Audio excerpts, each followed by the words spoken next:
Hi, I just want to make a plug for a program that's going to be on tonight here at 7 o'clock in the chapel. It's the second in a series of programs by the Manchester University Office of Alumni Relations. And the person it's going to be a Zoom format. The person speaking tonight is Amelia Sijarek, who's a graduate, 2000 graduate of Manchester. And she's going to be talking about growing up in Sarajevo during the Bosnian War. So that should be kind of interesting. So that's tonight, again, at 7 o'clock. Now I'll turn this over to Jake. There you are. Thanks, Jake. Hello, everyone. I'm glad you were able to join this presentation. Can everybody hear me okay? Okay, I know I have kind of a louder voice than most, so hopefully it doesn't mess with the sound system too much. But so I have been asked to talk about my hobby in drone piloting. As you can see here, I've got a couple examples of drones, a bigger one and a small one in this case. But what I'm going to do is I'm going to show you some of the videos that I've taken with these drones. They're mainly photography drones. I have to preface this because I've gotten some funny looks.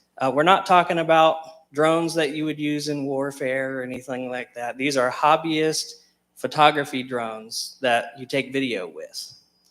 So let's get a video up. Dean, if you could pull up that first video.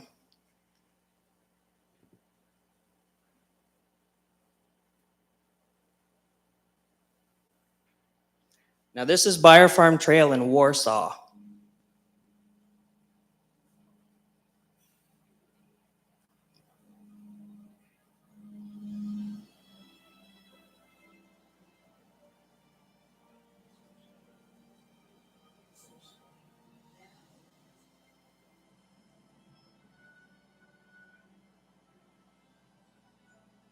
You synchronized the music with it? Yes, I did.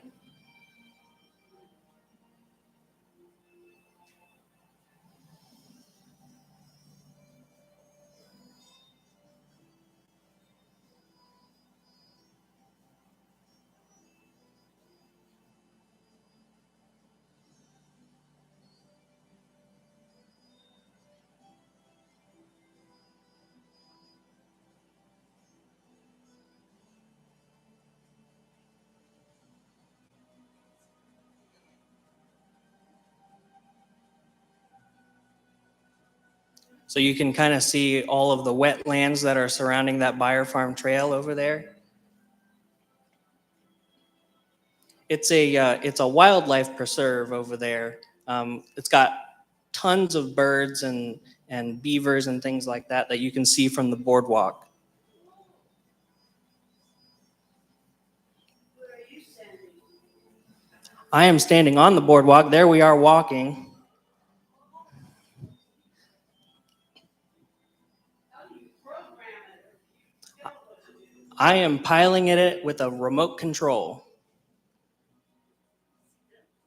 And you see what you're photographing?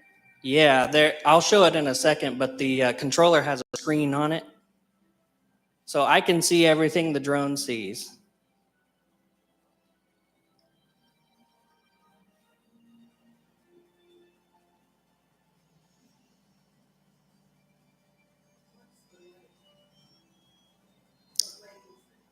I forget what lake that is, but it's the lake that's there in Warsaw, Winona Lake probably.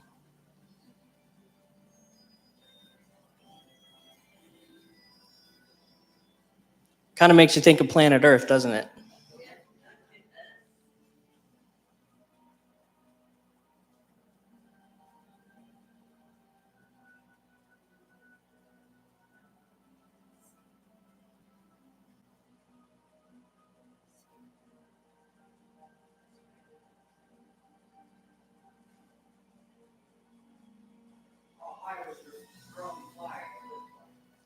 It probably was flying at around 300 feet in the air.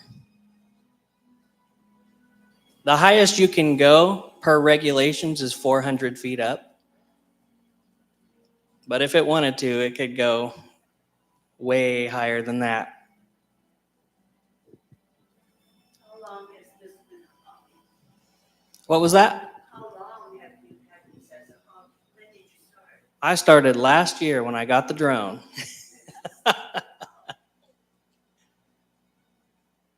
So that's Buyer Farm Trail. So yeah, that's actually a good place to start. So last year, I got a drone, this small one here. That video was taken on something this small. Matter of fact, this is smaller than my phone. And when I open it up, I'm going to set this microphone down.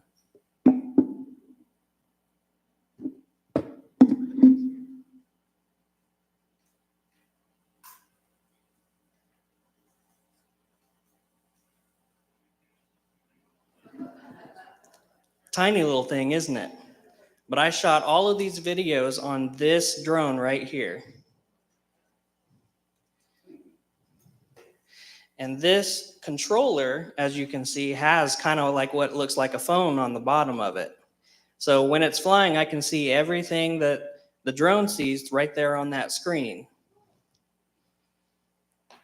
And everybody can come up and look at those a little closer if you wish to. So I've always been a videographer. I have, multiple cameras. I've been doing photography and videography for ever since I started college, really. And so last year I got this drone, and that was one of the first projects that I did with it at Buyer Farm Trail. In order to fly a drone, like a photography drone like this, you've got to go through a number of steps. So the first is you have to get a drone. Okay? And you got to learn how to fly it. Now, this drone is really easy because you just press a button and it lifts up off the ground and hovers, and it doesn't go until you say for it to go. So basically, you're not going to crash it unless you really try to crash it. So very user-friendly in that way. I think any one of you here today could fly this drone. Basically flies itself. The second thing is you have to take a certification test called Trust, which is what this certificate is that I'm wearing right now. It's the Recreational UAS, Unmanned Aircraft System, Safety Test. That's a very easy test to go through. It's a small course that you would take online that tells you all the rules and regulations that you need to follow, which are you have to fly the drone safely. You cannot fly over 400 feet up in the air, because then you get into Class E airspace and things like that. So that's reserved for, other radio type signals and some helicopters and things. It was really interesting going to Buyer Farm Trail because there's a hospital very close to Buyer Farm Trail. So you have to be wary of where the helicopters are coming to the hospital. So one of the rules is if there are any aircraft, you have to steer clear of them, and you have to be under their 400 feet. So when they say flying under the radar, that's especially true for drones. The other thing is you always have to have line of sight of your drone. So you can't ever fly it where you can't see it with your eyes. And if you were to have to do something like an FPV, a first-person view drone, you would have to have a spotter who can see the drone. So it can't ever leave your line of sight. Yeah. And then you have to follow guidelines for a community-based organization that is specific to the FAA, Federal Aviation Administration. So I'm part of the FTCA. And their rules and regulations are basically how to safely operate a drone and not get in trouble. And so you take this course and you pass a test, and then you can get certified to fly a drone. Now, there's different regulations for different sizes of drones. For a drone this small, this drone is specifically 249 grams because if you have a drone that's 250 grams or more, you have to register it with the FAA.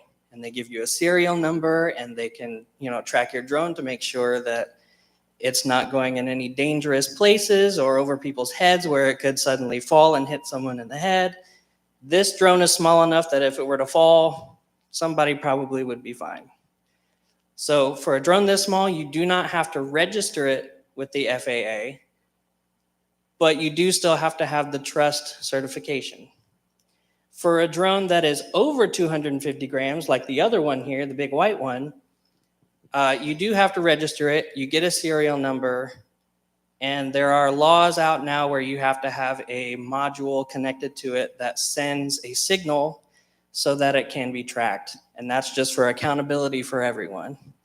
So there's no drones going in places where people don't know where it's going. Now, if you have a drone that is over 55 pounds, those are drones for movie production where it's as big as a person, goes up, and you see in the movies, you'll see like a cliffside or whatever. That's probably been filmed with a drone that's very heavy, very big. There's a whole separate set of regulations. Now, you can fly as a hobbyist, which is you can't make any money off of it, with the trust certification. You can still fly the big drone and register it with the FAA, and you can fly it for recreation. If you want to make money off of it or any type of compensation, say I filmed a video for Timbercrest and I wanted to get financial compensation for that, I would not be able to do that without a certification called the Part 107. The Part 107 is a whole entire course and exam that is for unmanned aircraft knowledge. It's basically a whole course in being a pilot specifically for drones. That is about like a 2-week course that you have to take and pass an exam. You have to get 80% at least on that. But that's the only way that you can make financial compensation. So right now, I am working towards my Part 107 so that maybe I can make money in the future. But right now, I'm just a hobbyist. I don't make any money off of this. I do it for fun. So part of that is I am the videographer at Eel River Church of the Brethren. We have some members here. And I had taken a video of our church from the air, which we'll show in a second. And I'm planning to put that on the website. Now, because I'm not making any money off of this, I do not have to have a Part 107. So I cannot ask for any money to give this video to the church. Dean, could you play the second video, please? This is Eel River Church of the Brethren.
Helen was asking about the music with the tracks. I go into a video editor. I take the video from these drones and I edit the video, color grade it, chop it up, and then I put a soundtrack underneath to fit with the video.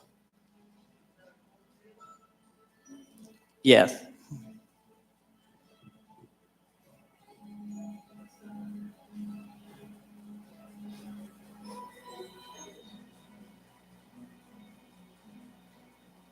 You can see I'm standing in the gravel parking lot there.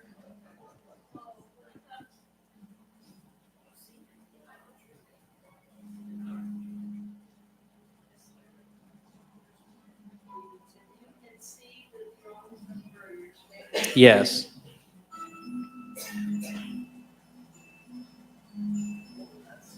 And you can also fly the drone real low too. Well, inside the building? I have, but there's not very much room to go. But yes, it can fly indoors also.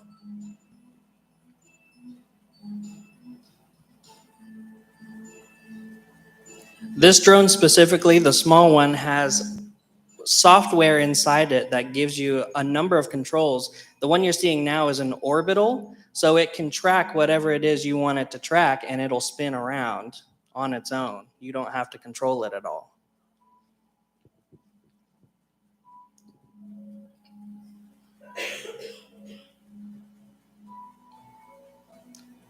Not a lot of people are able to see behind our church, behind that church garden.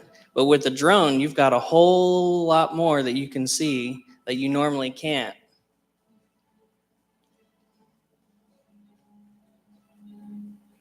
And of course, this was in the summertime, just to give you a little bit of that summertime feeling in this cold, drab weather. But Indiana certainly is beautiful from that high in the air. You can kind of see the quilt patches.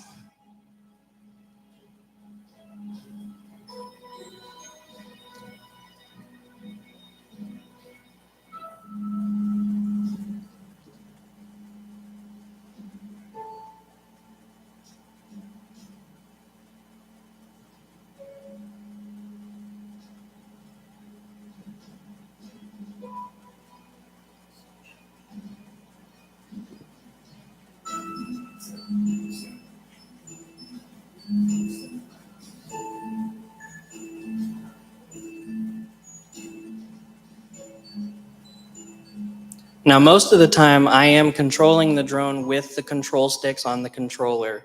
And that does take a lot of dexterity and micro tuning in your thumbs. But with enough practice, you can get pretty smooth footage with something like this because the camera is on a gimbal. So the camera is able to adjust to whichever way the wind's pushing it or the drone is flying, so it keeps it as steady as possible.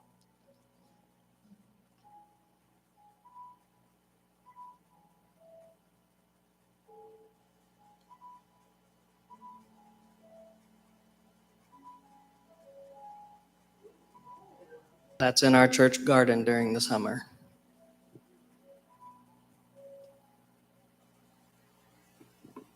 So that's the River. I'm sure some of you have never seen it from that angle. And that's one of the things you can do with these drones. I was talking to someone quirky earlier, and we were talking about the advancements that these drones have been able to be available to us. I've heard stories of ancient civilizations being discovered because a drone can go where no man can go. You can fly these drones for miles.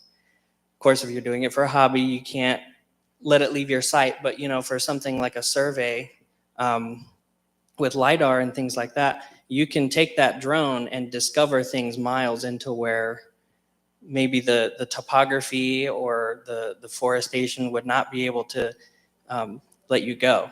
So, yeah. Do we have any questions so far? I've got one more video, but I'd like to open up for questions just for a second. Yes. My grandson has taken the online course when he's going to open up that drone. Yes. But he was telling me about some privacy regulations, like going over your neighbor's backyard and issues around invading their privacy. What can you tell us about that? So yeah, most of it is kind of the honor system. You can't just fly your drone next to somebody's window, and that's part of the CBO, community-based organization regulations. And there's many that you can be a member of, but they'll have regulations such as you can't fly it within somebody's private property, you can't fly it like over stadiums because that gets dangerous, and also it's a no-fly zone.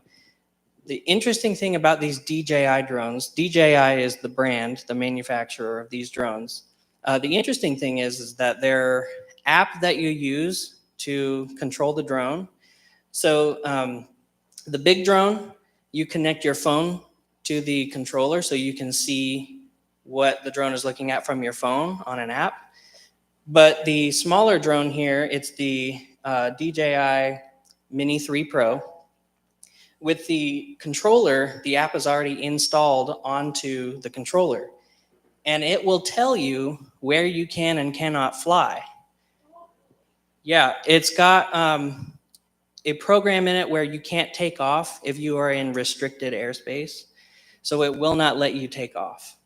So you don't have to worry about if I'm not supposed to fly here because it won't let you. Now, through the controller, which is really cool if it's connected to Wi-Fi, say like from your phone or something, through the controller, you can ask for permission through something called LAANC, L-A-A-N-C, which is basically the FAA's registration process for flying in whatever type of airspace. So for example, for Buyer Farm Trail, since it is close to a hospital and there are helicopters going in and out, they typically don't let you fly there. However, you can request permission through the app, and within seconds, you'll get an approval or a denial. And I got approval, so I could fly there. So they know everything there is to know about this drone because it sends a signal saying what drone it is, where it's coming from, who owns it, things like that. So if you're ever unsure about where you can fly or not, it's right there in the controller. It makes it very easy. But it's like you say, if you're pointing the camera into somebody's house or private property or anything like that, it's the community-based organizations that will crack down on you and give you fines and take away your license and things like that. Good question. Did I answer it all the way? Okay. Any other questions? Yeah, bird's eye view. Because the success of the ingenuity on the planet Mars, do you think that's going to have an impact on these drones here on Earth? So he's asking about the ingenuity having an impact on things like Mars. So I think you're asking, do you think drones will be helpful in the exploration of things like that? Well, I just wonder if there's been an uptick in popularity on Earth because of all these marvelous pictures of being from ingenuity. Absolutely, yeah. I mean, as you can see, these videos come out amazing straight out of the camera, and the more people that see how cool a view that you're not necessarily going to see all the time is something that people are like, whoa, I've never seen it like that before. I'd like to try that. So yeah, I'm not sure how it would relate to something, like Mars, because I'm just a hobbyist. But yeah, the popularity has spiked, especially since these drones are so available. I mean, you can pick this drone up. I got mine on Amazon. It was on a deal. I got it for like $700. It's really not anything too difficult to get a hold of and to use, especially since the learning curve is so small, since it basically flies itself. Yes.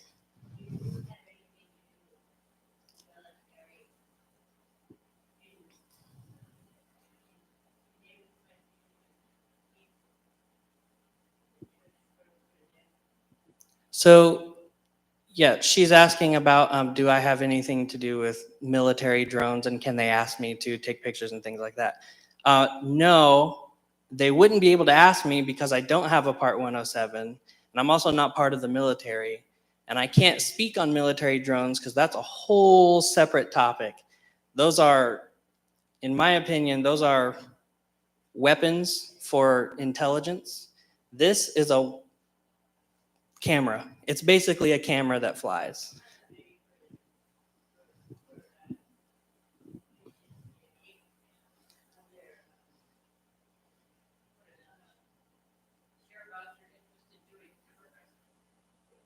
What was that?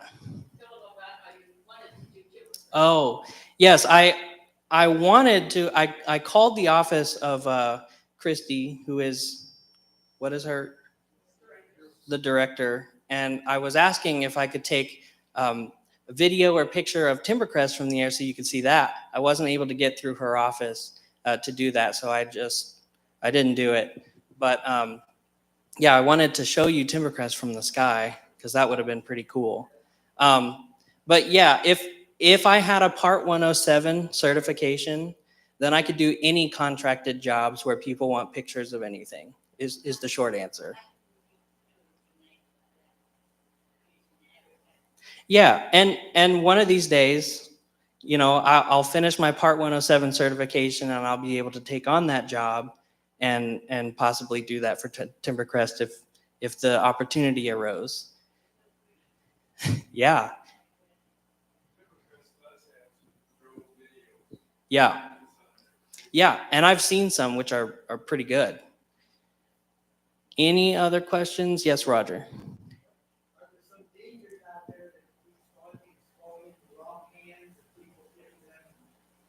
Yeah, I mean, with anything information-based, such as video or photography, anyone can do nefarious things with it. But again, it's that community-based organization regulations that prevent somebody from doing it legally. So if somebody were to try and spy on you or whatever, they would get hit pretty hard from the FAA and fined and possibly jail time for something like that. But within the trust certification, they tell you all about what is safe flying and what is allowed and permitted and things like that. But there'd be a lot of drones in the sky. Is there anything that prevents them from hitting each other? So Carolyn asked, if there are a lot of drones in the sky, is there anything preventing them from crashing? This small drone has object avoidance. So if it can notice that it is about to hit something, it'll just stop in its tracks. But other than that, there really is nothing preventing them from crashing into one another, which is why one of the rules when you take the trust certificate is you have to avoid collision with other aircraft. 3 minutes. That's perfect for this last video. This last video is the last video that I had taken before finishing my degree at Manchester in music. So I haven't done any more recent videos, but this last video is my latest project. Still during the summertime, it was going around to different parks in Fort Wayne. So you'll see 3 different areas, small off-the-road parks, and then the Centennial Garden. But this one's a short one.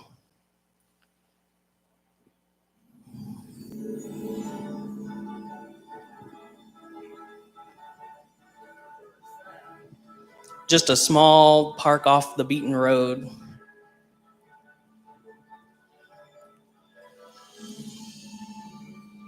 I saw the bridge, thought it looked cool, so I took a video of it. Now this is Frank Park by the Fort Wayne Zoo. Tons and tons of geese and ducks that are on that shoreline just ready to be fed.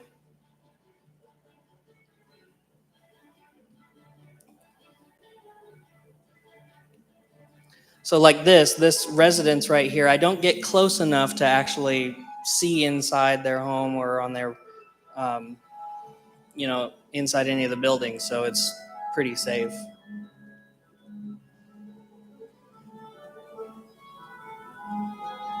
I have yet to catch a fish in this lake.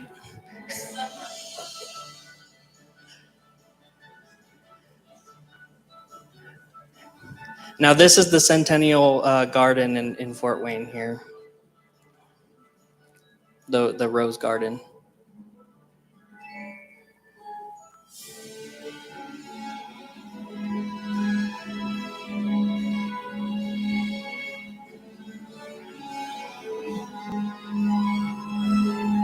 Looks beautiful in the summertime, doesn't it?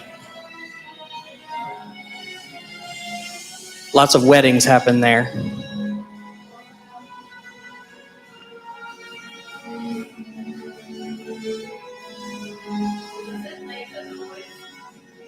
A small noise.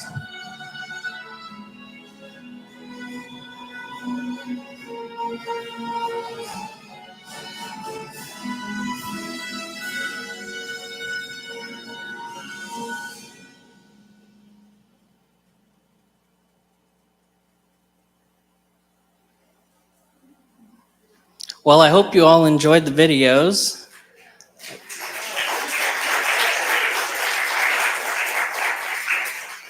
Thank you very much for joining. And if any of you have time to come up and look at them, I'd be happy to do that. But have a nice day, and thank you for having me.